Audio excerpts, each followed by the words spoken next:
Right, well, Scouts, it has been a really tough week for me to put this necker on. I've just got to the stage where I just think, you know what, I could quite easily take this off and hang it up there for good and just take some time away from scouting.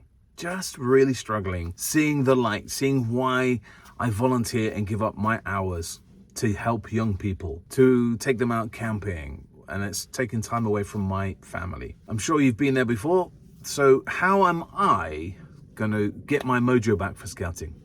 Let's have a dive into it. But first, let's do my best. Put this necker back on.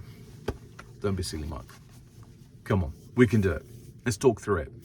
And that's step one of trying to look at your mojo, trying to get back. Write down pros and cons. Now, my wife's a teacher and she loves writing lists. So I got my notepad out and wrote down pros and cons of being a scout leader. Why do I enjoy being a scout leader and what do I hate? And that will help me on step one of being a scout leader and getting my mojo back. Why do I like it? Now, in my notepad, the things I wrote down of why I'm struggling with my mojo, why I don't want to do scouts at the moment, is because I feel I'm overworked. I've taken on too many jobs, too many tasks, too many roles. Scout leader, GSL, training advisor, district role, county role, Bush Scout as in the SASU unit, Big Man of Woods, YouTube, blogging, Instagramming, lots of roles that I do. Really struggling with not getting any thanks from the young people and parents. You put in a lot of time, a lot of effort, and you get little back. One or two might say thank you, but the consensus from my young people, they just go, all right, see you later. See you next week. And before you know it, they've walked out the scout hall. Parents, yes, they at the moment, they do say thank you, but a while ago, lots of parents just dropping them off, picking them up at scout camp, maybe an hour late, not saying sorry. So I was struggling with that. Scouting politics is on my list as well. Things that you just get involved with that you try and avoid, but you just get sucked into those politics. Those comments from other leaders, or you see other groups doing amazing camps or events and stuff, and you just don't do that. Whether that's because of your time, financial reasons, your scout group hasn't got it. But I'm struggling with scout politics at the moment, I can tell you that. And my last point of why I'm struggling to be a scout leader is family and work pressure. Now, I don't know if you've seen vlogs beforehand, but I work in a really busy operating theatre. So my shift patterns change from week to week to week. As much as I can, I try and request a Thursday as my early shift so I can go and do scouts. But every now and then, it's getting more often, they're asking me to work those Thursdays. So I might not be able to come and do scouts.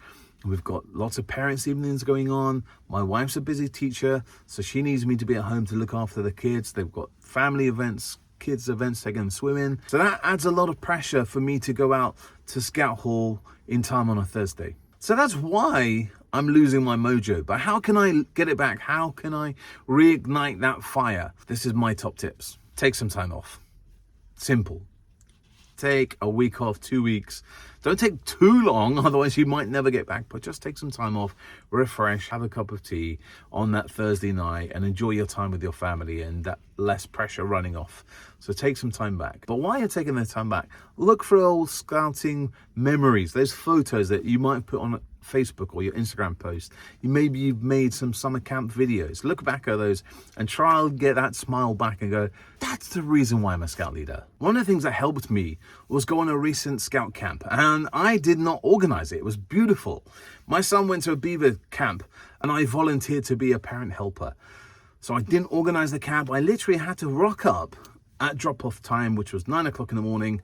And then I was allocated my beavers. So I had 4 or 5 beavers to take them around to site A, site B, activity 1, 2, 3, 4, 5. Easy. I didn't have to organize nothing. I literally had to follow this bit of paper that told me the times. And just seeing the smile of my son's face and his fellow beavers when they were climbing, caving, eating food around the campfire, singing funny songs, eating some s'mores, reminded me, this is why I'm a scout leader. Making those memories, making fun. Not the scout politics and that stuff. It's about these times. So if you can, go on a camp that you haven't organized. That will help you. I wrote down the list of all the things I do. The task as a GSL, the task as a scout leader, the task as training manager, the county ADC programming, my stuff in Bush Scout, my county roles, my first aid training. The list is endless. You know, it's like Santa's wish list, you know, when you send your Christmas list off. And my idea was, Can I delegate any of those roles? Do I have to do all those roles? Do I have to do every single DBS check? Do I have to do all the program planning? Started looking at those tasks going, actually, I can delegate that to this person. I can delegate that job to another person. That one can go to this person. And just reducing those amount of tasks to a much more manageable size rather than going, yep, I'll do it all. And I know it'll get done, but delegate. That will help you as well. Now, this next point of getting your mojo back is a bit of a tough one, but step back and say, is the scouting role that I'm doing now relevant to me? Am I doing the right one? Maybe it's just too much. Like I was saying, at the moment, I'm GSL scout leader, rushing around shift patterns to get back on a Thursday. Am I in the right role? Maybe if I am stretched for time, maybe look at a district role or a county role where I don't have to volunteer every single week. It might be just a once a month role, or as a SCU, just come every couple of months, help out. Maybe just help out a scout camp. So consider the role that you're in. Is it appropriate for what you can do, time management wise? And ultimately, the last point, to sum up getting your mojo back.